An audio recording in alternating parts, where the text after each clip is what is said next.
quand le médiéval côtoie le fantastique. Game of Thrones, Le Seigneur des Anneaux et autres séries du genre passionnent le public qui aime s'identifier à ces personnages fantasmagoriques.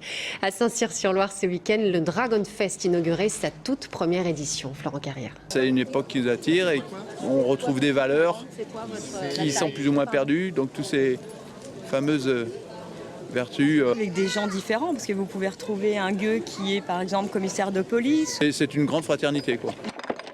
Démonstrations pour les enfants, ateliers de maquillage, stands d'artisanat et même produits culinaires inspirés des recettes du Moyen-Âge, le tout en musique. Ici au Dragon Fest, tout est fait pour vous replonger dans l'époque médiévale ou l'univers fantastique des séries telles Le Seigneur des Anneaux, Game of Thrones ou encore la web-série Nordics. C'est un festival qui rassemble 4 univers, donc le médiéval, le fantasy, le steampunk et le gothique.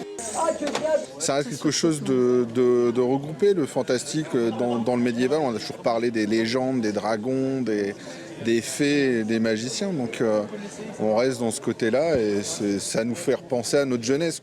Ici, beaucoup ont déjà participé à des GN, les jeux de rôle grandeur nature ou encore les manifestations type marchés médiévaux. Je suis assez puriste, donc je reste sur des matériaux déjà nobles et puis beaucoup de matériaux qu'on utilisait quand même à l'époque, donc le coton, le lin, la laine bouillie, le velours. Je trouve que la ligne de la robe médiévale est très belle. Enfin, il y a toujours un très beau tombé sur les femmes. Longtemps considéré comme une période sombre de l'histoire, le Moyen-Âge a été réhabilité par les historiens du XXe siècle. L'engouement autour de cette période et de ses légendes à l'avènement du XXIe n'en est finalement que la résultante.